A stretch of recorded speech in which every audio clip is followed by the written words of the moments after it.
السلام علیکم ورحمۃ اللہ وبرکاتہ۔ ان الحمد للہ نحمده ونستعینه ونستغفره ونعوذ باللہ من شرور انفسنا ومن سیئات اعمالنا من يهده الله فلا مضل له ومن يضلل فلا هادي له واشهد ان لا اله الا الله وحده لا شريك له واشهد ان محمدا عبده ورسوله اما بعد فإن خير الحديث كتاب الله وخير الهدي هدي محمد صلى الله عليه وعلى آله وسلم وشر الأمور محدثاتها وكل محدثة بدعة وكل بدعة ضلالة وكل ضلالة في النار. قال الله تبارك وتعالى وإنك لعلى خلق عظيم. قابل احترام فضیلۃ الشیخ افتخار احمد مدنی حفظہ اللہ، موقر اہل علم، میرے محترم دینی بھائیوں اور قابل احترام ماں اور بہنوں، حافظ ابن حجر العسقلانی رحمہ اللہ کی کتاب بلوغ المرام سے اس کے آخری حصے کتاب الجامع کا باب الترغیب فی مکارم الاخلاق، اچھے اخلاق سے متعلق احادیث کا باب۔ اس باب کی کئی حدیثیں اس سے پہلے ہم نے دیکھی اور آج بھی ہم اسی سلسلے کو جاری رکھتے ہوئے آگے بڑھاتے ہوئے پچھلی ایک حدیث کا ترجمہ اور اس کی تشریح اور اس میں موجود احکام دیکھیں گے انشاءاللہ۔ حدیث کے الفاظ جو اس سے پہلے بھی ہم نے دیکھے ہیں وہ یہ ہیں: وعن ابی ہریرہ رضی اللہ عنہ قال قال رسول اللہ صلی اللہ علیہ وسلم ما نقصت صدقۃ من مال وما زاد اللہ عبدا بعفو الا عزا وما تواضع احد للہ الا رفعہ، اخرجہ مسلم۔ ابو ہریرہ رضی اللہ تعالیٰ عنہ سے روایت ہے، فرماتے ہیں اللہ کے رسول صلی اللہ علیہ وسلم نے ارشاد فرمایا: ما نقصت صدقۃ من مال، صدقہ مال میں سے کچھ کمی نہیں کرتا، وما زاد اللہ عبدا بعفو الا عزا، اور اللہ تعالیٰ بندے کے معاف کرنے پر اس کی عزت بڑھاتا ہی ہے، وما تواضع احد للہ الا رفعہ، اور جو بھی شخص اللہ کی خاطر تواضع اختیار کرتا ہے، اپنے آپ کو چھوٹا کرتا ہے، تو اللہ تعالیٰ اس کو اونچا ہی کرتا ہے۔ اس حدیث کو امام مسلم نے روایت کیا ہے۔ پچھلے درس میں ہم نے صدقے کے تعلق سے دیکھا تھا کہ صدقہ مال کو گھٹاتا نہیں ہے، بلکہ ایک انسان جب اللہ کے دین کے لیے یا اللہ تعالیٰ کی پسند والی راہوں میں خرچ کرتا ہے، اللہ کے حکم کے مطابق اللہ تعالیٰ ذمہ داریوں کو نبھاتے ہوئے خیر کے کاموں میں، ذمہ داریوں میں جب خرچ کرتا ہے، تو اللہ تعالیٰ نہ صرف یہ کہ آخرت میں اسے مزید بڑھا کے لوٹاتا ہے، اس کا اجر کئی گنا کر کے دیتا ہے، بلکہ اللہ تعالیٰ دنیا میں بھی اس مال کے بدلے اسے مزید مال، مزید نعمتیں عطا فرماتا ہے۔ تو صدقے کے ذریعے سے نہ صرف آخرت میں بلکہ دنیا میں بھی مال میں، نعمتوں میں اضافہ ہوتا ہے۔ دوسرا حصہ حدیث کا کیا ہے؟ وما زاد اللہ عبدا بعفو الا عزا، اللہ تعالیٰ بندے کے دوسروں کو معاف کرنے پر اس کی عزت بڑھاتا ہی ہے۔ اس سے معلوم ہوتا ہے کہ معافی پر عزت بڑھتی ہے۔ ایک بندے کو چاہیے کہ جب دوسرے کسی معاملے میں اس کے حق میں کوتاہی کریں، اس کی جان کے معاملے میں، اس کے مال کے معاملے میں اور اس کی عزت کے معاملے میں، اگر اس کو کوئی اذیت پہنچائیں، زخم پہنچائیں جسم کو یا دل کو، یا اسی طرح سے اس کی کسی ملکیت کو نقصان پہنچائیں، تو ایک ایمان والے کو چاہیے کہ وہ اعلیٰ اخلاق اپناتے ہوئے معاف کر دے۔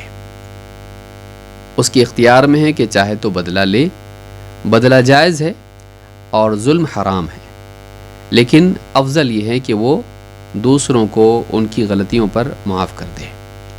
تو اللہ سے خود بھی معافی مانگنا اور دوسروں کو بھی معاف کرنا، یہ ایک اچھا طریقہ حیات ہے۔ ایک انسان جب معافی مانگنے والا اور معاف کرنے والا ہوتا ہے تو ایسا انسان ذلیل نہیں ہوتا ہے بلکہ اس کو عزت ملتی ہے۔ معافی مانگنے میں بھی عزت بڑھتی ہے کیونکہ حق کا اعتراف انسان کو اونچا کرتا ہے، لیکن حق کا انکار کرنا اسے نہ صرف لوگوں کی نگاہ میں بلکہ اللہ کے ہاں بھی ذلیل و رسوا کرتا ہے۔ اس تعلق سے علامہ صنعانی رحمہ اللہ اس حدیث کی شرح میں فرماتے ہیں وفی قولہ ما زاد اللہ عبدا بعفو الا عزا حث علی العفو عن المسیء، کہ اس حدیث میں یا اس حدیث کے اس ٹکڑے میں کہ اللہ تعالیٰ معاف کرنے پر بندے کی عزت بڑھاتا ہے، کہتے اس میں ترغیب ہے کہ برائی کرنے والے کے ساتھ معافی کا معاملہ کرنا چاہیے۔ اگر کسی نے آپ کے ساتھ برائی کی ہے، آپ اس کی برائی کے بدلے میں برائی نہ کریں، بلکہ بہتر یہ ہے کہ آپ اس کی برائی کے بدلے میں اس کو معاف کرتے ہیں۔ کہتے ہیں کہ حث علی العفو عن المسیء وعدم مجازاتہ علی اساءتہ، کہ اس کی برائی کے بدلے میں اس کو برابری کا اس کے ساتھ معاملہ کرنا، اس کو اس کی برائی کی جزا برائی سے دینا، یہ مناسب نہیں ہے۔ اور وہ کہتے ہیں کہ وہ ان کا نہ جائزہ، اگرچہ جائز ہے، بہتر یہ ہے کہ معاف کیا جائے۔ جائز یہ ہے کہ ایک انسان انتقام لے، لیکن ظاہر بات ہے کہ انتقام میں اتنا ہی انتقام ہونا چاہیے جتنا کسی نے آپ کے ساتھ برائی کی ہے، اور یہ بڑا مشکل معاملہ ہے۔ بہت ممکن ہے کہ آپ اس کے انتقام لینے میں آپ اس سے زیادہ اس کے ساتھ برائی کر دیں، تو ایک ایمان والا اس سے ڈرتا ہے کہ کہیں ظلم کے جواب میں ظالم نہ بن جاؤں، تو وہ سیفٹی اسی میں سمجھتا ہے، احتیاط اسی میں سمجھتا ہے کہ بھئی میں معافی کر دیتا ہوں، کیونکہ انتقام لینا ایسا ہے جیسے رسی پر چلنا، کہ ذرا بھی بیلنس گیا نیچے، ذرا بھی انسان اعتدال سے ہٹ گیا وہ ظالم بن جائے گا۔ لہٰذا ظلم سے بچنے کے لیے ایک مومن معاف کرنے کو پسند کرتا ہے۔ یہ عام قانون ہے، یہ عام چیز ہے کہ اچھا اخلاق معافی والا ہوتا ہے۔ خود نبی کریم صلی اللہ علیہ وسلم کی زندگی میں آپ دیکھیے مشرکین نے آپ کو کتنا ستایا، لیکن فتح مکہ ہونے کے بعد آپ نے فتح مکہ کے وقت میں آپ نے انتقام نہیں لیا، بلکہ آپ نے ایک عمومی معافی کا درگزر کا اعلان کیا۔ اور بقیہ زندگی میں بھی آپ دیکھیں گے، چاہے رشتہ داروں کا معاملہ ہو یا اسی طرح سے کوئی اور دشمن ہو، تو جتنے بھی لوگ تھے آپ کے، ان لوگوں نے دعوت کے معاملے میں جو بھی آپ کو ستایا تھا، آپ نے کسی سے انتقام ذاتی طور پر انتقام نہیں لیا۔ جہاں شرعی حدود کا معاملہ تھا، جہاں شریعت کی حدیں نافذ کرنا تھا، وہاں آپ نے نافذ کی، اللہ کی رضا کے مطابق آپ نے فیصلے کیے، لیکن آپ نے اپنے ذاتی معاملات میں عموماً لوگوں کو معاف کیا۔ تو اس حدیث سے بات معلوم ہوتی ہے کہ معاف کرنا بہتر اخلاق ہے۔ قرآن کریم میں اللہ رب العالمین نے یہ بات کہی ہے، لیکن اس میں ایک ضمناً ایک بات آتی ہے جس کو سمجھنا ضروری ہے۔ یہاں دو باتیں ہم اس کے ضمن میں دیکھیں گے۔ نمبر ایک، قرآن کریم میں عفو کے ساتھ میں صفح کا لفظ بھی آیا ہے۔ یہ کیا ہے؟ جیسے مثال کے طور پر سورہ النور میں اللہ تعالیٰ فرماتا ہے وَلْيَعْفُوا وَلْيَصْفَحُوا أَلَا تُحِبُّونَ أَن يَغْفِرَ اللَّهُ لَكُمْ وَاللَّهُ غَفُورٌ رَحِيمٌ۔ سورہ النور آیت نمبر 22۔ وَلْيَعْفُوا وَلْيَصْفَحُوا، اہل ایمان کو چاہیے کہ وہ معاف کریں اور درگزر کا معاملہ کریں، یا صفح کا معاملہ کریں، عفو کا معاملہ کریں اور صفح کا معاملہ کریں، صاد، فا اور حا۔ الا تحبون ان یغفر اللہ لکم، کیا تم اس بات کو پسند نہیں کرتے کہ اللہ بھی تمہاری مغفرت کرے؟ واللہ غفور الرحیم، اور اللہ تو ہے ہی مغفرت کرنے والا، رحم فرمانے والا۔ اس آیت میں اللہ رب العالمین نے دو باتوں کا حکم دیا ہے کہ اہل ایمان کے لیے بہتر یہ ہے، اہل ایمان کو چاہیے کہ وہ عفو کا اور صفح کا معاملہ کریں۔ اس تعلق سے علماء نے کہا کہ عفو اور صفح جب دو چیزیں اللہ نے یہاں پر ذکر کی ہیں تو ظاہر بات ہے کہ دونوں کے معنی الگ ہوں گے۔ عام قاعدہ یہی ہے، الا یہ کہ وہ عطف تفسیری ہو۔ تو یہاں پر کہا کہ اس تعلق سے بعض علماء نے بات کہی ہے کہ فَإِنَّ الْعَفْوَ أَن يَتَجَاوَزَ عَنِ الْجَانِي۔ نواب صدیق حسن خان رحمہ اللہ فرماتے اپنی تفسیر میں فتح البیان میں، کہتے فَإِنَّ الْعَفْوَ أَن يَتَجَاوَزَ عَنِ الْجَانِي وَالصَّفْحَ أَن يَتَنَاسَى جُرْمَهُ۔ بہت پیاری بات انہوں نے کہی، وہ یہ کہ عفو یہ ہے کہ کسی نے آپ کے ساتھ ظلم و زیادتی کی ہو تو آپ اس سے انتقام نہ لیں، آپ اس کی سزا اس کو نہ دیں، لیکن والصفحہ والصفح ان یتناسى جرمہ، اور صفح یہ ہے کہ اس نے جو آپ کے ساتھ زیادتی کی ہے، اس نے جو جرم آپ کے خلاف کیا ہے، تو آپ اس کو بھلا دیں، آپ اس کے ساتھ ایسا معاملہ کریں جیسے بھلاوے والا ہوتا ہے۔ ظاہر بات ہے کہ بھلانا انسان کے بس میں تو نہیں ہوتا ہے، آدمی خود سے بھول نہیں سکتا کسی چیز کو، لیکن جیسے آدمی کسی چیز کو یعنی نظر انداز کرتا ہے، اپنے دل سے اس کو نکالنے کی کوشش کرتا ہے، دل سے بھی اس کو چھوڑ دیتا ہے، تو یہ جو ہے یہ کیا ہے؟ صفح ہے۔ کہتے ہیں وقیل العفو بالفعل والصفح بالقلب، کہتے ہیں عفو کا معاملہ فعل سے ہوتا ہے اور صفح کا معاملہ قلب سے ہوتا ہے، یعنی ہاتھ سے چھوڑ دینا، سزا نہیں دینا، یہ عفو ہے، لیکن دل دینا کسی کو، یہ کیا ہے؟ یہ صفح ہے، کہ ایک آدمی دل میں اس کے لیے کچھ نہ رکھے، چھوڑ دے، معاملہ ختم ہو گیا، چھوڑ دو۔ بعض اوقات انسان معاف تو کر دیتا لیکن دل میں برائی باقی رہتی ہے، وہ سزا نہیں دیتا کسی کو لیکن دل میں برائی باقی رہتی ہے۔ کہا کہ وَلْيَعْفُوا وَلْيَصْفَحُوا، کہ تم معاف کر دو، انتقام مت لو، سزا مت دو، اور دل سے بھی اس معاملے کو نکال دو، دل سے بھی دشمنی کو چھوڑ دو۔ تو یہ دو باتیں اللہ تعالیٰ نے یہاں پر بیان کی، تو مناسب تھا کہ یہ دونوں لفظ قرآن میں آتے ہیں، تو دونوں میں کیا مطلب ہے، فرق کیا ہے دونوں میں؟ یہ فرق ہے، عفو سزا نہ دینا، اور صفح جو ہے دل سے بھی اس کو بھلانے کی کوشش کرنا۔ لیکن یہاں ایک اور نقطہ یہ بھی ہے کہ کیا عام قاعدہ ہے کہ معاف کر دیا جائے، ہر آدمی کو معاف کرنا چاہیے؟ اس تعلق سے بعض علماء نے قرآن کی ایک آیت سے ایک بہت ہی اہم استدلال کیا ہے۔ اللہ تعالیٰ قرآن کریم میں فرماتا ہے وَجَزَاءُ سَيِّئَةٍ سَيِّئَةٌ مِثْلُهَا، کہ برائی کا بدلہ ویسی ہی برائی ہے جیسی اس نے کی تھی، برائی کا بدلہ اسی طرح کی برائی ہے۔ یہاں پر بطور جزا اس کو برائی کہا گیا، ورنہ انتقام لینا فی نفسی برائی نہیں ہے، لیکن چونکہ وہ جزا ہے اس لیے جزا کے طور پر اس کو کیا کہا گیا؟ برائی۔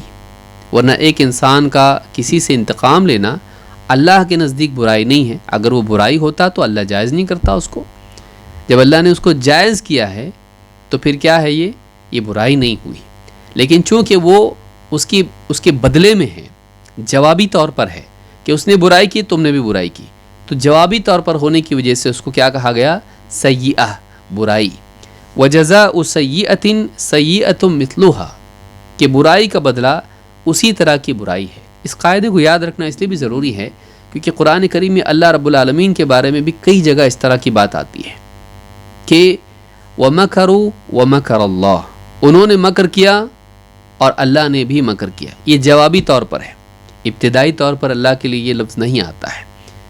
اسی طرح سے وہ استہزاء کرتے ہیں تو اللہ تعالیٰ واللہ یستہزئ بہم، ان کی استہزاء کے جواب میں اللہ کی طرف اس کی نسبت کی گئی ہے۔ تو اس طرح سے کئی یعنی آیات ہیں جن میں بندوں کی برائی کے بدلے میں اللہ کے لیے بھی اسی لفظ کا استعمال ہوتا ہے، لیکن شروعات کے طور پر نہیں ہوتا ہے بلکہ وہ جواب کے طور پر ہوتا ہے۔ تو جوابی طور پر جب کیا جائے تو وہ برا نہیں ہوتا ہے، اور اللہ تعالیٰ کے لیے اللہ کی شان کے مطابق اس کے معنی ہوتے ہیں، نہ کہ بندوں کی حیثیت کے مطابق، یہ بھی یاد رکھنا ضروری ہے۔ تو وَجَزَاءُ سَيِّئَةٍ سَيِّئَةٌ مِثْلُهَا، کہ برائی کا بدلہ اسی طرح کی برائی ہونی چاہیے۔ فَمَنْ عَفَا وَأَصْلَحَ فَأَجْرُهُ عَلَى اللَّهِ إِنَّهُ لَا يُحِبُّ الظَّالِمِينَ، اللہ نے فرمایا کہ تو جو معاف کر دے اور اصلاح کرے تو اس کا اجر اللہ پر، اللہ کے ذمے ہے۔ إِنَّهُ لَا يُحِبُّ الظَّالِمِينَ، اس لیے کہ اللہ تعالیٰ ظالموں کو پسند نہیں کرتا، ظالموں سے محبت نہیں کرتا۔ یہ سورہ الشورى کی آیت نمبر 40 ہے۔ اس میں کئی باتیں علماء نے کہی ہیں معنی کے اعتبار سے۔ فَمَنْ عَفَا وَأَصْلَحَ فَأَجْرُهُ عَلَى اللَّهِ، جس نے معاف کر دیا اور اصلاح کی، اس کو دو اعتبار سے بیان کیا گیا ہے کہ ایک تو یہ کہ جس نے معاف کیا، جس نے بھی اس کے ساتھ برائی کی تھی اس کو معاف کیا، اور جو بگڑے ہوئے تعلقات تھے ان کی اصلاح کی۔ تو معاف کرنے کے بعد نہیں کہ جاؤ تم اپنے گھر جاؤ، میں اپنے گھر جا رہا ہوں، بعد بات بند رہے گی اپنی لیکن سزا نہیں دوں گا۔ ایک تو یہ ہے کہ بھئی سزا نہیں دی لیکن تعلقات دونوں کے نہیں بنے، لیکن یہ کہ معاف کیا اور معاف کرنے کے بعد تعلقات کو بھی کیا کیا؟ بگڑے ہوئے تعلقات کو بہتر بنایا۔ بعض اوقات انسان معاف تو کر دیتا، سزا نہیں دیتا، لیکن تعلقات میں وہی دراڑ، وہی تناؤ باقی رہتا ہے۔ تو کہا کہ نمبر 1 یہ معنی ایک ہے کہ ایک پہلو اس کا یہ بھی ہے، کہا کہ جس نے معاف کر دیا اور اصلاح کی، یعنی جو بگڑے ہوئے معاملے تھے اس کی اصلاح کی۔ ایک معنی اس میں یہ بھی ہے کہ معاف کیا جس نے برائی کی تھی اور اصلاح کی اس کی، تو ایسا انسان یعنی اس کا معاف کرنا اس میں اصلاح کا پہلو تھا کہ نہ صرف یہ کہ معاف کر دیا بلکہ جس نے غلطی کی تھی اس کو نصیحت کی، اس کی اصلاح کی، اس کو سدھارنے کی کوشش کی۔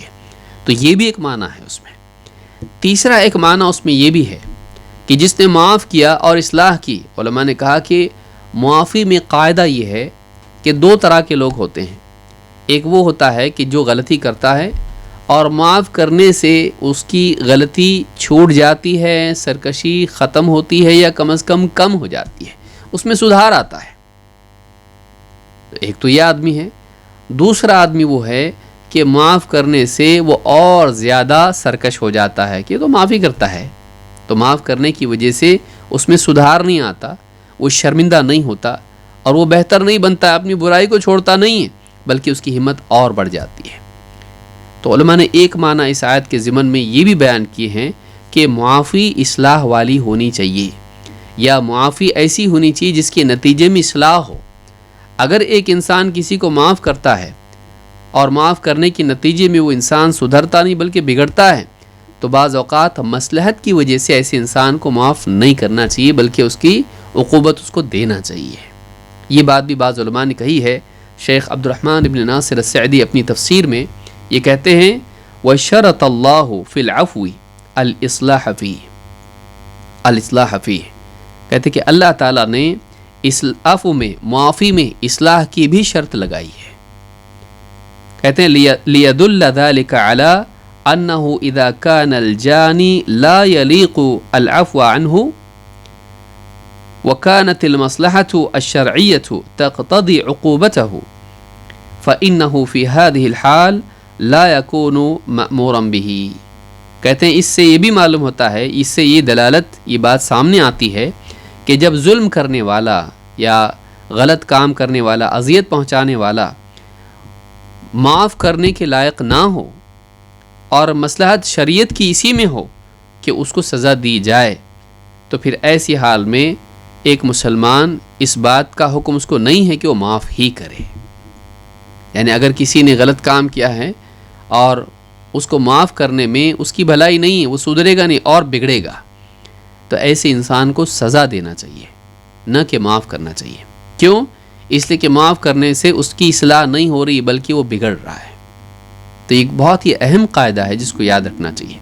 بعض اوقات لوگ کہتے ہیں میں معاف کرتا جا رہا ہوں لیکن وہ تو اور نڈر ہو گیا، وہ اس کو تو معلوم ہے کہ اس کو کتنا بھی ستاؤ، اس کو کتنا بھی پریشان کرو، یہ آدمی معافی کرنے والا ہے، دنیا بھر کی ساری برائیاں کرو اور آخر میں جا کے کہو بھائی معاف کر دو، تو معافی کر دے گا، کیونکہ قانون اللہ کا معاف کرنے کا ہے تو معافی کرے گا۔ تو بعض لوگ جو ہیں ان کی فطرت اتنی مسخ ہو جاتی ہے کہ معاف کرنے سے ان میں حیا پیدا ہونے کی بجائے وہ مزید جری ہو جاتے ہیں۔ ایسے لوگوں کے لیے عقوبت کا ڈر بھی ہونا چاہیے۔ تو کوئی آدمی شرمندگی کی وجہ سے برائی چھوڑتا ہے اور کوئی آدمی سزا کی وجہ سے برائی چھوڑتا ہے، جو جس کیٹیگری کا ہے اس کے ساتھ ویسا معاملہ کیا جائے۔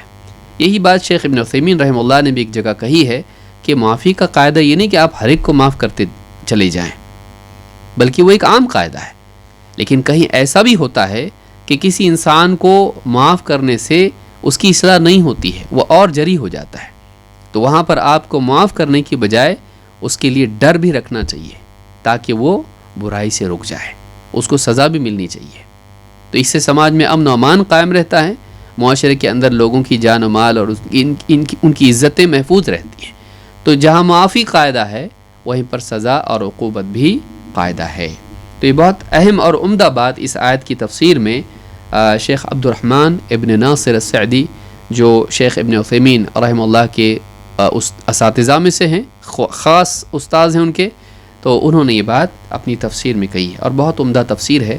جو چاہتا ہے کہ مختصر کوئی تفسیر عربی زبان میں پڑھے، اردو میں ترجمہ اس کا ہوا ہے، لیکن عربی تفسیر جو ہے، عربی کے جو اس کے جملے اور جو جس طرح سے انہوں نے لکھا ہے بہت پیارا انداز ہے. تو یہ بہت اچھی تفسیر ہے, اس کو پڑھنا چاہیے. یہ قرآن کی جو واقعی باتیں اس میں اختصار کے ساتھ ساری باتیں انہوں نے بیان کی ہیں. جلالین میں ایک دم اختصار ہے اور لفظاً سارے معنی ہیں, لیکن یہ جو تفسیر ہے اس میں تفصیل ہے اور واقعی جو احکام کی روح جو ہے, حکمت ہے جو قرآن کے احکام میں, وہ اختصار کے ساتھ اگر کسی کو پڑھنا ہے, بہت موٹی تفسیر نہیں پڑھنا ہے, یہ تفسیر اس کے لیے ہے. تو یہ ایک بات معلوم ہوئی. اللہ کے نبی صلی اللہ علیہ وسلم اور صحابہ عفو اور درگزر کا معاملہ کرتے تھے. عام قاعدہ یہی ہے, اللہ کے رسول صلی اللہ علیہ وسلم بھی اور صحابہ بھی لوگوں کے ساتھ درگزر کا, معافی کا معاملہ کرتے تھے. اسامہ رضی اللہ تعالیٰ عنہ کہتے ہیں وَكَانَ النَّبِيُّ صلی اللہ علیہ وسلم وَأَصْحَابُهُ يَعْفُونَ عَنِ الْمُشْرِكِينَ وَأَهْلِ الْكِتَابِ كَمَا أَمَرَهُمُ اللَّهُ وَيَصْبِرُونَ عَلَى الْأَذَى کہ اللہ کے نبی صلی اللہ علیہ وسلم اور آپ کے صحابہ مشرکین اور اہل کتاب سے عفو کا معاملہ کرتے تھے, انتقام نہیں لیتے تھے. کما امرہم اللہ, جیسا کہ خود اللہ تعالیٰ نے انہیں حکم دیا تھا. وَيَصْبِرُونَ عَلَى الْأَذَى, اور ان کی تکلیفوں پر صبر کیا کرتے تھے. وَيَصْبِرُونَ عَلَى الْأَذَى, ان کی پہنچائی ہوئی تکلیفوں پر صبر کرتے تھے. امام البخاری نے صحیح البخاری میں کتاب التفسیر میں اس کو ذکر کیا ہے, حدیث نمبر 4566. تو اس حدیث میں یہ بات ملتی ہے کہ نبی صلی اللہ علیہ وسلم کا اور صحابہ کا عام معمول یہ تھا کہ وہ مخالفین کو معاف کرتے تھے, وہ اپنے مخالفین کو معاف کرتے تھے. ایک مسلمان کو بھی اس کا اہتمام کرنا چاہیے. اسی طرح سے آپ دیکھیں گے حدیث کا آگے کا حصہ ہے, آخری حصہ یہ ہے وَمَا تَوَاضَعَ أَحَدٌ لِلَّهِ إِلَّا رَفَعَهُ, جو بھی بندہ اللہ کی خاطر تواضع اختیار کرتا ہے اللہ تعالیٰ اسے رفعت عطا کرتا ہے. رفعت اللہ تعالیٰ اسے اونچائی عطا کرتا ہے, اس کی عزت اللہ بڑھاتا ہے, اسے اونچا مقام اللہ دیتا ہے. آخرت میں تو ہے ہی ہے, لیکن دنیا میں بھی اللہ تعالیٰ اس کی عزت, اس کا مقام اونچا کرتا ہے. تو اللہ کے لیے جھکنے والا اونچائی پاتا ہے, اللہ کے لیے جھکنے والا رفعت پاتا ہے. اللہ رب العالمین نے قرآن کریم میں یعنی تکبر کی برائی بیان کی ہے. اللہ تعالیٰ فرماتا ہے وَمَن يَسْتَنْكِفْ عَنْ عِبَادَتِهِ وَيَسْتَكْبِرْ فَسَيَحْشُرُهُمْ إِلَيْهِ جَمِيعًا, کہ جو بھی اللہ تعالیٰ کی عبادت سے گھمنڈ کرے اور یعنی انکار کرے, استنکاف کا مطلب ہوتا ہے ترک کر دینا, منع کر دینا, نہیں ماننا. اباء کے معنی اس میں ہے کہ جو اللہ کی عبادت سے انکار کر دے اور گھمنڈ میں آ جائے, فَسَيَحْشُرُهُمْ إِلَيْهِ جَمِيعًا, قیامت کے دن اللہ تعالیٰ ان سب کو جمع کر دے گا. کہاں بھاگ کے جائیں گے وہ, اللہ انہیں ضرور جمع کرے گا بدلہ دینے کے لیے, ان کو سزا دینے کے لیے. یہ سورہ النساء کی آیت نمبر 172 ہے. تو تکبر اللہ کو پسند نہیں, اور معلوم ہے کہ تکبر اللہ سے بھی ہوتا ہے, تکبر اللہ کی عبادت سے بھی ہوتا ہے. اسی اعتبار سے دیکھا جائے تو تواضع کے لیے ہونا چاہیے. اللہ کے لیے تواضع کیا ہے کہ ایک انسان اللہ کی بندگی کے لیے راضی ہو جائے, اللہ تعالیٰ کی بندگی کو اپنا لے, یہ کہے کہ میں اللہ کا بندہ ہوں. وہ اللہ کے مقابلے میں بڑائی کا طالب نہ ہو, بلکہ وہ اللہ کے آگے اپنے آپ کو جھکا کر ہی خوشی محسوس کرے, وہ اس پر راضی ہو جائے. تو یہاں پر جو اللہ نے تکبر کی بات کی ہے وَمَن يَسْتَنْكِفْ عَنْ عِبَادَتِهِ وَيَسْتَكْبِرْ, جو اللہ کی عبادت سے انکار کر دے اور گھمنڈ کرے, یعنی اللہ کی عبادت کرنے سے گھمنڈ کرے. تو یہ گھمنڈ جو ہے عبادت میں کرنا اللہ کی, یہ بہت سخت بات ہے. بندوں سے گھمنڈ تو ہے ہی ہے برا, لیکن اس سے برا یہ ہے کہ ایک انسان اللہ سے بھی گھمنڈ کرنے لگ جائے. اسی طرح سے بندوں سے تواضع تو ہے کہ انسان لوگوں کے ساتھ میں چھوٹا بن کے رہے, گھمنڈ نہ کرے, ان پر بڑا بن کے نہ رہے, ان کو چھوٹا نہ دکھائے. لیکن اس سے بڑھ کر تواضع یہ ہے کہ ایک انسان اللہ کے آگے اپنے آپ کو جھکا دے, اللہ کی عبادت میں اپنے آپ کو چھوٹا بنا لے, میں بندہ ہوں اللہ کا. اسی طرح سے آپ دیکھیں اللہ تعالیٰ نے یعنی قرآن کریم میں فرمایا ان الذین یستکبرون عن عبادتی سیدخلون جہنم داخرین, کہ یقیناً وہ لوگ جو میری عبادت سے گھمنڈ کرتے ہیں, سیدخلون جہنم داخرین, ان قریب وہ ذلیل ہو کر جہنم میں داخل ہوں گے.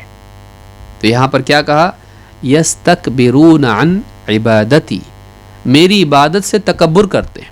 دیکھیے دو چیزیں ہیں، ایک ہے تواضع اور دوسرے ہے تکبر. یہ دونوں اپوزٹ ہے، ایک دوسرے کے مخالف ہیں. تو تواضع یہ کہ انسان چھوٹا بن جائے اپنے دل میں بھی اور اپنی زندگی کے سارے معاملات میں اپنے کو چھوٹا بنا کے چلے، گھمنڈ نہیں. اس کے بالمقابل تکبر ہے، اپنے آپ کو بڑا سمجھے، دوسروں کو حقیر سمجھے، حق بات کو، صحیح بات کو قبول نہ کرے، لوگوں کو چھوٹا دکھائے، یہ گھمنڈ ہے. تو گھمنڈ اللہ کے مقابلے میں بھی ہوتا ہے، جو کہ سب سے بھیانک شکل ہے، جیسا کہ ابلیس نے کیا تھا. ابا واستکبر وکان من الکافرین، اس نے انکار کر دیا اللہ کے حکم کو قبول کرنے سے اور گھمنڈ میں آ گیا اور وہ کافروں میں سے تھا. یا بعض علماء کی تفسیر کے مطابق وکان من الکافرین سے مراد وصار من الکافرین، کافروں میں سے ہو گیا.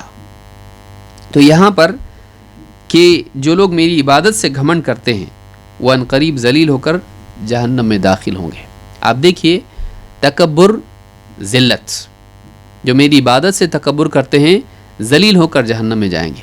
اس کے بالعکس آپ دیکھیے کیا ہے کہ جو تواضع اختیار کرتے ہیں، اللہ کی بندگی کو اپناتے ہیں، وہ عزت کے ساتھ جنت میں جائیں گے. اسی لیے کیا کہا کہ وما تواضع عبد للہ الا رفعہ، کہ جو بندہ اللہ کی خاطر تواضع اپناتا ہے، جو اللہ کی خاطر تواضع اختیار کرتا ہے، اسے اللہ رفعت عطا فرماتا ہے. فرشتوں کے بارے میں اللہ نے یہی بات کہی ہے، ان الذین عند ربک لا یستکبرون عن عبادتہ ویسبحونہ ولہ یسجدون، کہ جو لوگ اللہ کے ہاں ہیں، آسمانوں میں جو فرشتے ہیں، تو لا یستکبرون عن عبادتہ، وہ اللہ کی عبادت سے ذرا بھی گھمنڈ نہیں کرتے، تکبر نہیں کرتے. وَيُسَبِّحُونَهُ، بلکہ اللہ تعالیٰ کی پاکی بیان کرتے ہیں. وَلَهُ يَسْجُدُونَ، اور وہ اسی کے لیے سجدہ کرتے ہیں. سجدہ تواضع کی اعلیٰ ترین صورت ہے. سجدہ کیا ہے؟ انسان کا اپنے وجود کو زمین پر ڈال دینا، اپنے آپ کو جھکا دینا، سر سے لے کے پاؤں تک زمین پر انسان ڈال دے، سجدہ ہے. تو اپنے آپ کو اللہ کے لیے جھکانا یہ اس فرشتوں کی صفت ہے. تو اللہ کی عبادت سے ذرا بھی گھمنڈ نہیں کرتے، بلکہ اور گھمنڈ کی وجہ کیا ہے؟ گھمنڈ کیوں کرتا ہے انسان؟ اپنی خوبیوں پر نگاہ ہوتی ہے، اپنی خوبیوں پر نگاہ ہوتی ہے. میرے اندر یہ ہے، میرے اندر یہ ہے، میرے اندر یہ چیز ہے، اپنی خوبیوں پر نگاہ ہوتی ہے. لیکن فرشتوں کے سامنے کیا ہے؟ اللہ رب العالمین کی خوبیاں ان کے سامنے ہیں. اللہ کتنا پاک ہے، ہم نہیں، اللہ پاک ہے، اللہ تمام عیوب سے پاک ہے، اللہ سب سے بڑا ہے. اللہ کی تسبیح، تحمید، تقدیس وہ کرتے ہیں. تو چونکہ اللہ کی عظمت ان پر چھائی ہوئی ہے، لہٰذا وہ اللہ کے آگے اپنے آپ کو جھکانے میں کوئی عار محسوس نہیں کرتے.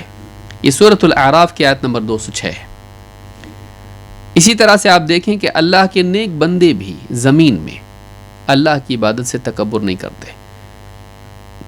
اللہ تعالیٰ فرماتا ہے انما یؤمن بآیاتنا الذین اذا ذکروا بها خروا سجدا، کہ ہماری آیتوں پر جو لوگ ایمان رکھتے ہیں، انما یؤمن بآیاتنا، ہماری آیتوں پر وہ لوگ ایمان رکھتے ہیں، الذین اذا ذکروا بها خروا سجدا، کہ جب انہیں ہماری آیتوں سے نصیحت کی جاتی ہے یا انہیں نصیحت کی جاتی ہے تو وہ سجدے میں چلے جاتے ہیں. وَسَبِّحُوا بِحَمْدِ رَبِّهِمْ، اور اپنے رب کی حمد کے ساتھ اس کی پاکی بیان کرتے ہیں. وَهُمْ لَا يَسْتَكْبِرُونَ، اور وہ ذرا بھی تکبر نہیں کرتے. یعنی جب اللہ رب العالمین کی بڑائی کسی کے سامنے بیان کی جائے، اللہ کی آیات، اللہ کی طرف سے آیا ہوا حق اس کے سامنے بیان کیا جائے، تو فوراً اپنے آپ کو اللہ کے آگے جھکا دے اور ذرا بھی تکبر نہ کرے، حق کو قبول کر لے، انکار نہ کرے، نصیحت کو مان لے، نصیحت کے خلاف گھمنڈ میں، اکڑ میں، ضد پر نہ اڑ جائے. یہ جو صفت ہے یہ اللہ کے نیک بندوں کی صفت ہوتی ہے. یہ سورہ سجدہ آیت نمبر 15 میں اللہ نے بات کہی ہے. تو یہ بہت اہم بات ہے کہ اللہ کے مقابلے میں بھی تواضع اور بندوں سے بھی تواضع کا معاملہ. شیخ ابن عثیمین رحمہ اللہ فرماتے ہیں وَقَوْلُهُ وَمَا تَوَاضَعَ لِلَّهِ، هل المراد تواضع للہ ای لامر اللہ، فأقام الصلاة وآتى الزكاة وأطاع الله ورسوله او تواضع لعباد اللہ اخلاصا للہ. حدیث میں جو لفظ آیا ہے اللہ کے لیے تواضع اختیار کرتا ہے، اس سے کیا مراد ہے؟ شیخ ابن عثیمین سوال پیدا کر رہے ہیں، کہتے ہیں اس سے مراد کیا یہ ہے کہ اللہ کے حکم کے لیے جھک جائے، تواضع اختیار کرے کہ اللہ نماز قائم کرے، زکوٰۃ ادا کرے، اللہ اور اس کے رسول کا حکم مانے، یا پھر مراد یہ ہے کہ اللہ کی خاطر بندوں سے تواضع کا معاملہ کرے، بندوں سے نرمی سے پیش آئے، چھوٹا بن کے ان سے ملے جلے. کہتے ہیں یشمل المعنیین جمیعا، اس جملے میں یہ دونوں معنی آ جاتے ہیں، اللہ سے بھی تواضع، بندوں سے بھی تواضع. لأن القاعدة أن النص من القرآن والسنة إذا كان يحتمل معنيين على السواء ولا منافاة بينهما فالواجب ان يحمل علیہما جمیعا. اس قاعدے کو یاد رکھیں. کہتے ہیں یہاں پر اللہ کے ساتھ تواضع کا معاملہ ہے یا بندوں کے ساتھ، کیا مطلب لیں ہم دونوں میں سے؟ کہتے قاعدہ یہ ہے کہ قرآن و سنت کے نصوص میں جب دونوں معنی کی گنجائش ہو، یہ بھی ہو سکتا ہے اور یہ بھی ہو سکتا ہے، اور دونوں میں کوئی ترجیح کا معاملہ یا ان میں کوئی منافات نہ ہو، ایک دوسرے کی نفی نہ کرتا ہو، تو پھر دونوں معنی لینا یہ واجب ہے. اللہ کے ساتھ تواضع یا بندوں کے ساتھ، دونوں میں سے کسی کی نفی نہیں ہے اس حدیث میں. بس اللہ کی خاطر تواضع اختیار کرے. کس معاملے میں؟ اللہ کے معاملے میں یا بندوں کے معاملے میں؟ کہا اس میں کسی ایک کا انکار تو ہے نہیں کہ نہیں اللہ کا نہیں بندوں کا معاملہ، یا بندوں کا نہیں اللہ کا معاملہ، کہیں انکار نہیں ہے. تو کہتے جب اس طرح کا معاملہ ہو تو اس کو دونوں کے لیے شامل لیا جائے گا، کہ دونوں معنی کا احتمال اگر ہوتا ہے اور کسی کی نفی اس میں نہ ہو تو واجب یہ ہے کہ دونوں معنی لیے جائیں. تو یعنی اللہ کے ساتھ بھی تواضع کا معاملہ کر. اسی لیے میں نے وہ آیات پیش کی جو اللہ کی عبادت میں تواضع کا معاملہ جس میں سارا دین آ گیا. اور دوسرا پہلو اس کا یہ ہے کہ بندوں کے ساتھ بھی وہ تواضع سے پیش آئے. فتح ذی الجلال والاکرام میں جو بلوغ المرام کی شرح ہے، اس میں یہ بات شیخ ابن عثیمین رحمہ اللہ نے کہی ہے. تو کل ملا کر اس حدیث سے جو باتیں معلوم ہوئیں وہ 3 باتیں ہیں. کیا باتیں ہیں؟ اس حدیث میں ایک تو صدقے کے بارے میں کہا گیا، صدقہ مال کو گھٹاتا نہیں. دوسری بات اس میں کہی گئی کہ معاف کرنا اچھی چیز ہے اور معاف کرنے سے عزت بڑھتی ہے. تیسری بات اس میں یہ بتائی گئی کہ جو انسان اللہ کی خاطر تواضع اختیار کرتا ہے، ایسے انسان کو اللہ تعالیٰ یعنی اس کو دنیا میں اور آخرت میں بھی اونچا مقام نصیب کرتا ہے. تو یہاں پر رفعت کا ذکر دنیا کے لیے آخرت کے لیے ذکر نہیں ہوا ہے، تو ظاہر بات ہے کہ اللہ تعالیٰ دونوں دنیا میں بھی اور آخرت میں بھی اسے رفعت عطا فرماتا ہے. اور ہم بھی دیکھتے ہیں کہ جو انسان گھمنڈ کرتا ہے لوگوں کی نگاہ میں اس کا مقام نہیں ہوتا ہے، لیکن جو انسان تواضع والا ہوتا ہے لوگوں کے دلوں میں دنیا ہی میں اس کی عزت ہوتی ہے. گھمنڈ کرنے والے کو لوگ پسند نہیں کرتے اور تواضع کرنے والے سے نفرت نہیں کرتے. تو یہ ایک دنیا کا بھی یعنی معاملہ ہے کہ یہاں دیکھنے میں یہ چیز آتی ہے. چلیے آگے بڑھتے ہیں. اگلی حدیث ہم دیکھتے ہیں جس میں اور بھی کئی باتیں ہمارے سامنے آئیں گی. یہ حدیث نمبر 13 ہے اور اس میں کئی باتیں کئی احکام آئے ہیں. حدیث کے الفاظ کیا ہیں؟ وعن عبد اللہ ابن سلام رضی اللہ عنہ قال قال رسول اللہ صلی اللہ علیہ وسلم یا ایھا الناس افشوا السلام وصلوا الارحام واطعموا الطعام وصلوا باللیل والناس نیام تدخلوا الجنة بسلام اخرجہ الترمذی وصححہ. عبداللہ ابن سلام رضی اللہ تعالیٰ عنہ سے روایت ہے، فرمایا اللہ کے رسول صلی اللہ علیہ وسلم کا ارشاد ہے، اے لوگو، یا ایھا الناس افشوا السلام، سلام کو عام کرو، وصلوا الارحام، اور رشتے ناتے جوڑو، واطعموا الطعام، اور کھانا کھلاؤ، وصلوا باللیل والناس نیام، اور رات میں نماز پڑھو جب کہ لوگ سو رہے ہوں. تدخلوا الجنة بسلام، تم سلامتی کے ساتھ جنت میں داخل ہو جاؤ گے. اخرجہ الترمذی وصححہ، ترمذی نے اس حدیث کو روایت کیا ہے اور کہا کہ یہ حدیث صحیح ہے. میں 1 منٹ میں آپ پھر سے بات کرتا ہوں انشاءاللہ.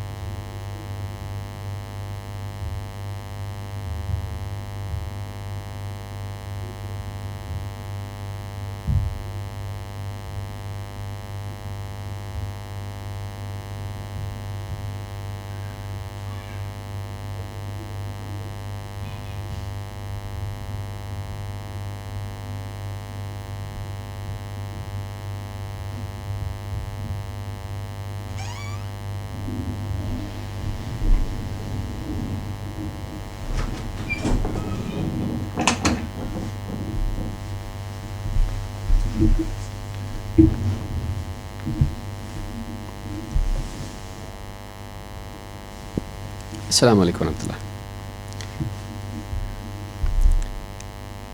اس حدیث میں اللہ کے نبی صلی اللہ علیہ وسلم نے بنیادی طور پر 4 حکم دیے ہیں اور اس پر یہ بیان کی ہے تدخل الجنت بسلام، اور سلامتی کے ساتھ جنت میں داخل ہو جاؤ. آئیے ایک ایک کر کے دیکھتے ہیں کہ اس حدیث میں کیا کیا حکم اللہ کے نبی صلی اللہ علیہ وسلم نے دیے ہیں. آپ نے سارے انسانوں سے خصوصاً مسلمانوں سے خطاب کر کے کہا یا ایھا الناس، اے لوگو، افشوا السلام. پہلا حکم اس میں ہے سلام کو عام کرو.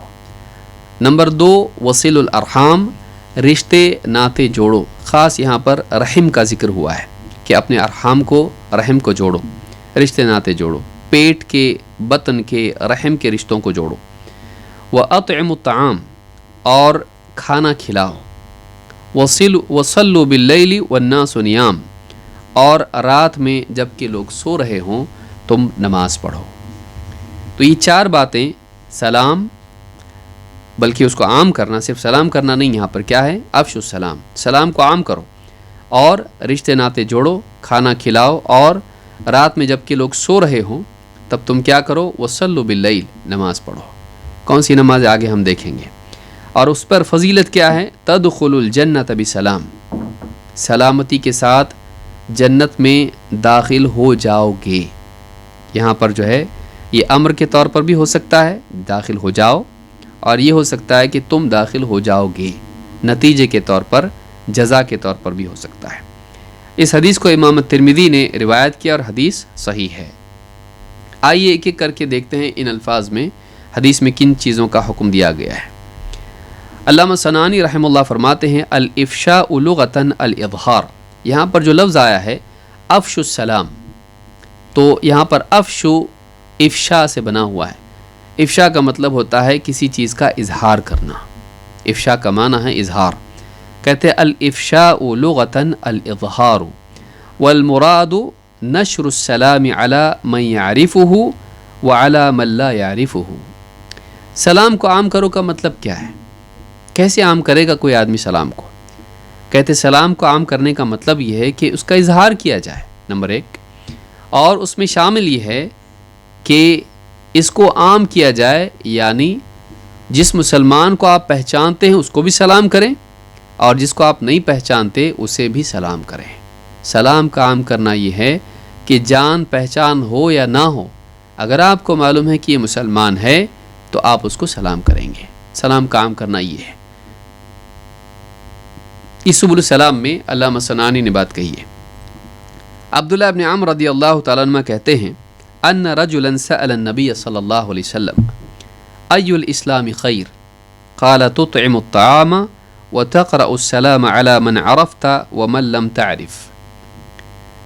ایک شخص نے اللہ کے نبی صلی اللہ علیہ وسلم سے پوچھا ای الاسلام خیر، سب سے بہتر اسلام کیا ہے، یا اسلام کی خصلتوں میں سے سب سے بہترین خصلت کیا ہے، اسلام کے اعمال میں سے سب سے بہترین عمل کیا ہے؟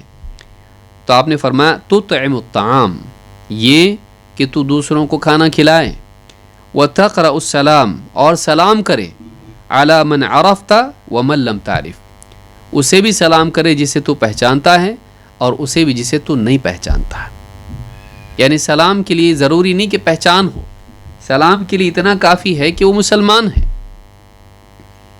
آپ کا رشتہ دار ہے، آپ کے علاقے میں رہتا نہیں، آپ نے کسی کو دیکھا وہ مسلمان ہے، بس آپ نے اس کو سلام کیا اس لیے کہ وہ مسلمان ہے، اس سے معرفت ضروری نہیں ہے، پہچان ضروری نہیں ہے، تعلقات ضروری نہیں، رشتہ ضروری نہیں ہے، منفعت فائدہ ضروری نہیں ہے، بس مسلمان اس لیے سلام کرنا اس کو۔ تو یہاں کہا کہ علی من عرفت ومن لم تعرف، اس سے بعض علماء نے، شیخ البانی وغیرہ نے بھی اور بعض علماء نے اس سے استدلال کیا ہے کہ دیکھیے اس زمانے میں مسلمان پہچانے جاتے تھے، آج مسلمان دوسری قوموں کی مشابہت کر کے، یعنی داڑھی واڑی مونڈ کے ایک دم اپنے آپ کو بالکل یعنی انگریزوں کی طرح بنانے کے عادی ہو چکے ہیں بہت سارے مسلمان۔ تو کیسے پہچانے کہ مسلمان ہے کہ نہیں ہے؟ لیکن ایک زمانہ تھا جس میں مسلمان کے لباس سے، اس کی حیت سے، اس کے رہن سہن سے فوراً معلوم ہو جاتا تھا کہ یہ مسلمان ہے۔ تو بس یہ مسلمان اتنا تو معلوم ہو جاتا تھا، جس کو نہیں پہچانتا اس کو سلام کیسے کرے گا؟ کیسے پہچانے گا؟ بھائی یہاں پر آ رہا ہے کہ جسے جانتا ہو، جسے پہچانتا ہو، جسے نہیں پہچانتا ہو۔ تو نہیں پہچانتا کا مطلب رشتہ داری دوستی کے اعتبار سے نہیں پہچانتا ہے، لیکن پھر مسلمان ہے یہ پہچانتا کیسے اس کو نہیں پہچاننے کے باوجود پہچان رہا ہے کہ مسلمان ہے، کیسے؟ کچھ تو علامات ہوں گی اس میں۔ تو مسلمانوں کا رہن سہن دوسری قوموں سے الگ ہونا چاہیے، ان کی اپنی ایک پہچان ہونا چاہیے۔ اس حدیث سے یہ بھی بات معلوم ہوتی ہے۔ اس حدیث کو امام البخاری نے کتاب الایمان میں حدیث نمبر 12 اور امام مسلم نے کتاب الایمان حدیث نمبر 39 پر روایت کیا ہے۔ شیخ ابن عثیمین نے ایک اور بات یہاں پر کہی ہے افشا سے متعلق، کہتے ہیں وہ افشاء السلام لہو معنیان، سلام کو عام کرو، تو یہاں پر جو عام کرو کا لفظ ہے وہ افشا ہے، افش السلام۔ تو کہتے ہیں کہ اس کے دو معنی ہیں، المعنى الاول الاکثار منہ ان یسلم الانسان علی کل من لقیہ عرفہ ام لم یعرفہ۔ کہتے ہیں کہ ایک تو افشا، اس کو عام کرنے سے مراد کثرت ہے، اکثار ہے، خوب سلام کرنا۔ یہ کب ممکن ہے؟ یہ میری پہچان کا ہے، اس سے فائدہ ہے، یہ رشتہ دار ہے، بس اسی کو سلام کروں گا تو سلام گھٹے گا کہ بڑھے گا؟ گھٹے گا۔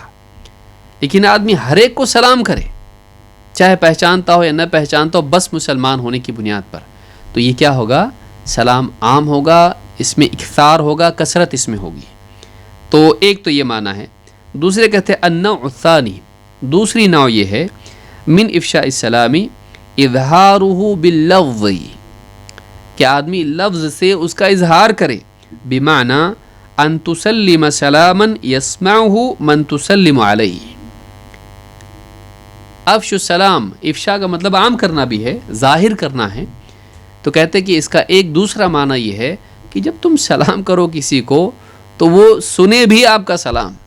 بہت سارے لوگ جو ہے اشارے میں سلام کرتے ہیں، گھر میں آ رہے ہیں سلام اشارے سے، آہستہ سے کیا، ایک دم کیا بولا سمجھ میں نہیں آیا، چائے مانگ رہا ہے، سلام کر رہا ہے، یا کچھ اور بول رہا ہے، یا آپس میں خود سے ہی بڑبڑا رہا ہے، سمجھ میں نہیں آتا ہے۔ جب آدمی گھر میں آئے یا کہیں بھی جائے، مجلس میں جائے، لوگوں سے ملے، یہ نہیں کہ چیخے آدمی، یہ بھی نہیں، لیکن یہ کہ اس کا سلام سننے آئیں، تو اظہار کا جو معنی اس میں ہے وہ یہ کہ جس کو سلام کیا جا رہا ہے وہ سلام کو سنے، وہ سلام کو سنے۔ کیوں سنے؟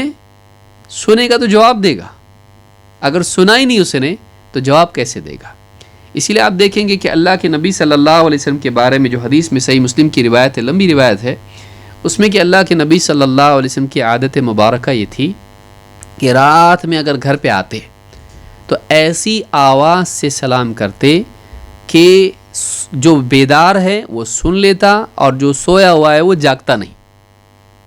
یہ کتنی بڑی چیز ہے، یعنی اللہ کے نبی صلی اللہ علیہ وسلم کتنے انٹیلیجنٹ انسان تھے اور کتنے مہذب انسان تھے، کتنا خیال رکھنے والے انسان تھے کہ کام بھی ہو گیا لیکن نقصان بھی نہیں ہوا، کہ آپ گھر میں آئے اور لوگ سوئے ہوئے ہیں، کوئی جاگا ہوگا، کوئی بیدار ہوگا اور کوئی سویا ہوا ہوگا۔ اب اتنی زور سے آپ نے سلام کیا کہ سارے گھبرا کے اٹھ گئے، کیا ہوا معلوم نہیں، سب کی نیند خراب کر دی، اذیت پہنچائی۔ دوسرا یہ کہ اتنا آہستہ سلام کیا کہ جو آدمی بیدار ہے وہ بھی نہیں سنا۔ تو آپ ایسی آواز سے سلام کرتے تھے کہ بیدار سن لیں، سویا ہوا نہیں جاگے۔ تو معلوم ہوا کہ اس میں کیا ہونا چاہیے؟ سننا چاہیے سلام۔ تو آپ کا سلام لوگ سنیں، ایسی آواز سے آپ سلام کریں۔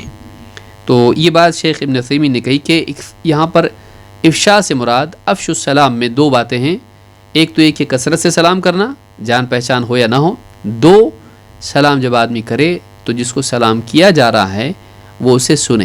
یہ نہیں کہ آپ اس کو سلام کریں اور وہاں تک آپ پہاڑ تک لوگ سن رہے ہیں اس کو، نہیں، جس کو سلام کیا جا رہا ہے اس کو سننے آ گیا کافی ہے، ساری پوری بستی کو سنانا ضروری نہیں ہے. اس کے بالعکس یہ ہے کہ ایک انسان صرف ان لوگوں کو سلام کرے جن سے اس کے تعلقات ہیں، باقی کو سلام نہ کرے. یہ بخل بھی اور گھمنڈ بھی ہے، اور اس میں نقصان بھی، بیوقوفی الگ، کیونکہ اس میں نقصان اسی کا ہے کہ بھائی یہ کسی کو سلامتی کی دعا دے رہا ہے تو جواب میں اس سے زیادہ دعا دیتے ہیں. یہ کہے السلام علیکم تو بہت ممکن ہے وہ آدمی کہے وعلیکم السلام ورحمۃ اللہ وبرکاتہ. اس سے عمدہ کیا دعا دی جا سکتی کسی کو؟ آپ غور کی کبھی سلام کے اوپر 3 باتیں بولتا ہے آدمی، وعلیکم السلام ورحمۃ اللہ وبرکاتہ. کیا چاہیے دنیا میں انسان کو اور آخرت میں بھی؟ نمبر 1، سارے شرور سے، مصیبتوں سے سلامتی، بے دینی، گمراہی، کفر، شرک، نفاق اور بدعات اور ساری خرافات، اس سے سلامتی. بیماریاں، فقر و فاقہ، مصیبتیں جو بھی ہیں اس سے سلامتی. تو ایک تو انسان کی چاہت یہ رہتی کہ دنیا میں انسان دین کے اور جسم کے اور دنیا کے معاملے میں سلامت رہے. یہ ہوگا نمبر 1. السلام علیکم ورحمۃ اللہ، صرف سلامت رہے نہیں، اللہ کی رحمت بھی اس پر ہو، دنیا میں بھی اللہ کا عذاب نہ آئے، آخرت میں بھی نہ آئے. دنیا میں بھی بارش سے لے کے رزق سے لے کے جو بھی نعمتیں ہیں اللہ کی رحمت اس کو ملے. تو ایک تو سلامت ہوا، دوسرا ایک سلامتی، دوسری رحمت، یعنی اللہ کی جو بھی عطا ہے اور اللہ کی رحمت ہے اس کو نصیب ہو. 3، تھوڑی نہیں، وہ برکاتہ، اللہ کی برکتیں اس پر نازل ہوں، یعنی جو بھی نعمتیں ہوں ان میں اللہ کی طرف سے کیا ہے؟ برکت. برکت کا مطلب کثرت و بقا. برکت کا مطلب کیا ہے؟ کہ جو بھی اللہ دے خوب خوب دے، باقی رہنے والا دے. یہ نہیں کہ آیا اور ختم ہو گیا، نہیں، اللہ نعمت دے اس کو، رحمت اللہ کی نازل ہو، لیکن اس میں کیا ہو؟ بقا ہو، اس میں برکت ہو. تو سلامتی، رحمت، اور پھر رحمت برکت کے ساتھ میں اللہ برکت عطا فرمائے اس کے اندر. اور اس سے زیادہ دنیا میں آپ بتائیے، اس سے چوتھی چیز آپ لا کے بتائیے، کتنی بڑی نعمت ہے یہ. تو یہ ساری چیزیں اس میں آتی ہیں. تو اب ایک آدمی اگر لوگوں کو سلام نہیں کر رہا ہے تو وہ ان کا برا کر رہا ہے، ان سے زیادہ اپنا برا کر رہا ہے. کیونکہ کوئی ایسا آدمی ہو سکتا ہے وہ دل سے دعا دے دیا آپ کو، آپ تو ٹھیک ہے تحیہ کے طور پر رسمن بول دیے السلام علیکم، لیکن وہ دل سے آپ کو دعا دے دیا، اور یہ دعا اللہ قبول کر لے اس کی کہ آپ کے لیے سلامتی بھی اور رحمت بھی اور برکت بھی، تو آپ کا فائدہ ہوا نا. تو کیوں نہ آدمی دوسروں کو سلام کرے؟ تو یہ آدمی بخیل بھی ہے، متکبر بھی ہے اور بیوقوف بھی ہے، اپنا خود نقصان کر رہا ہے. اللہ کے نبی صلی اللہ علیہ وسلم فرماتے ہیں من اشراط الساعة ان يسلم الرجل على الرجل لا يسلم عليه الا للمعرفة. امام احمد اور الطبرانی نے اس کو روایت کیا ہے، اور شیخ الالبانی نے الصحیحہ میں اس حدیث کو صحیح کہا ہے. الصحیحہ حدیث نمبر 648. کیا ہے حدیث؟ قیامت کی علامات میں سے ایک علامت یہ بھی ہوگی کہ آدمی دوسرے آدمی کو سلام کرے گا تو بس پہچان پر، وہ پہچان والا ہے تو سلام کرو، نہیں ہے تو نہیں کریں گے ہم. تو صرف پہچان والوں کو، اپنوں کو آدمی سلام کرے گا، پہچان کی بنیاد پر سلام کرے گا. ایک اور روایت میں ہے جس کو امام احمد نے روایت کیا ہے کہ بین یدی الساعۃ تسلیم الخاصہ، قیامت کے قریب علامات میں سے ایک علامت یہ بھی ہے، یعنی قیامت کے قریب ہونے والی برائیوں میں ایک برائی یہ بھی ہوگی. کیا برائی ہے وہ؟ تسلیم الخاصہ، خصوصی سلام، خاص لوگوں کو سلام کیا جائے گا. ارے مالدار ہے، اس کو سلام نہیں کریں گے اپنا کام پھنس جائے گا. السلام علیکم، یا فلانا ہے، رشتہ دار ہے، میرا قریبی ہے، میرے کام آتا ہے، دوست ہے. تو آدمی صرف انہی لوگوں کو سلام کرے گا جو خاص لوگ ہیں. عام لوگوں کو ہم سلام نہیں کرتے، ہم بہت اونچے لوگ ہیں. تو ایسا آدمی جو ہے یہ لوگوں میں ایک مزاج بن جائے گا، یا اپنی جماعتیں، اپنے دوست، اپنے حلقے، اپنے خاندان، اپنے گٹ، ان لوگوں کو سلام کریں گے لوگ، عمومی طور پر مسلمان ایک دوسرے کو سلام نہیں کریں گے۔ تو یہ قیامت کے قریب جو برائیاں پیدا ہوں گی ان میں سے ایک برائی یہ بھی ہوگی۔ تو الصحیحہ میں شیخ الالبانی نے اس کو ذکر کیا ہے حدیث نمبر 647 پر۔ تو یہ ایک بات معلوم ہوئی کہ سلام کو عام کرو، اس کا مطلب کیا ہے اور اس کے خلاف کیا چیز جو ہے ماحول میں دیکھنے میں بھی آتی، آج بھی آتی ہے، اور قیامت کے قریب یہ چیز بڑھ جائے گی۔ دوسری چیز وصیل الارحام، ارحام کو جوڑو، رشتے ناتے جوڑو۔ یہ کیا چیز ہے؟ قرآن کریم میں اللہ تعالیٰ فرماتا ہے واتقوا اللہ الذی تساءلون بہ والارحام، خبردار اللہ سے ڈرو جس کا نام لے کر، جس کا واسطہ دے کر، جس کی بنا پر تم لوگوں سے مانگتے ہو، اور ہاں خیال رکھو اپنے ارحام کا، پیٹ کے رشتوں کا، ماں کے بطن کی بنا پر جو رشتے بنتے ہیں ان رشتوں کا خیال رکھو۔ تو یہاں پر اللہ رب العالمین نے ارحام کا خیال رکھنے، رشتے ناتے جوڑنے کا حکم دیا ہے۔ یہ سورہ النساء کی آیت نمبر 1 ہے۔ شیخ ابن عثیمین رحمہ اللہ فرماتے ہیں الارحام جمع رحم وہم القرابات، کہتے ہیں کہ ارحام رحم کی جمع ہے اور اس سے مراد قریبی رشتے ہیں۔ قال اہل العلم القرابۃ من الجد الرابع فما دونہ، کہتے ہیں قرابت شروع کہاں سے ہوتی ہے، یعنی چوتھے، یعنی جد جو اوپر تک جاتا ہے تو چوتھی پیڑھی تک وہ جاتی ہے، وہاں سے جتنے رشتے بنتے ہیں وہ سارے کے سارے یہ قرابت دار جس کو ہم کہتے ہیں قریبی رشتے دار، وہ سب اس کے اندر آتے ہیں۔ تو چوتھی پیڑھی تک، دادا تک آپ جائیں، وہاں سے آپ کیا ہے، نانا دادا، وہاں سے آپ کا رشتہ قریبی رشتہ دار کہلاتے ہیں۔ فتح ذی الجلال والاکرام میں یہ بات انہوں نے کہی ہے۔ ابن اثیر رحمہ اللہ نے اس میں وسعت پیدا کی ہے، اور بعض علماء نے کہا کہ نہیں، وہ اس میں شامل نہیں، کیا نہیں ہے۔ ابن اثیر کہتے ہیں کہ قد تکرر فی الحدیث ذکر صلۃ الرحم، حدیثوں میں صلہ رحمی کا کثرت سے ذکر آتا ہے۔ وہی کنایۃ عن الاحسان الی الاقربین، صلہ رحمی کا براہ راست یعنی سیدھا سیدھا معنی اگر کیا جائے تو یہ کہ رشتہ جوڑنا، پیٹ کے رشتے جو بھی ماں کی بنیاد پر رشتے بنتے ہیں ان کو جوڑنا، لیکن کہتے ہیں کہ وہی کنایۃ عن الاحسان الی الاقربین، لیکن یہ کنایا ہے، صرف جوڑنے کا مطلب کیا ہے، آلریڈی جڑا ہوا ہے وہ تو، ایک آدمی رشتہ داروں سے اس کا تو رشتہ جڑا ہوا ہی ہے، اللہ کی طرف سے جس خاندان میں پیدا ہوا کنیکٹڈ تو آلریڈی ہے، وہ کاغذ پہ تو آئے گا ہی کہ کس کا کون ہے۔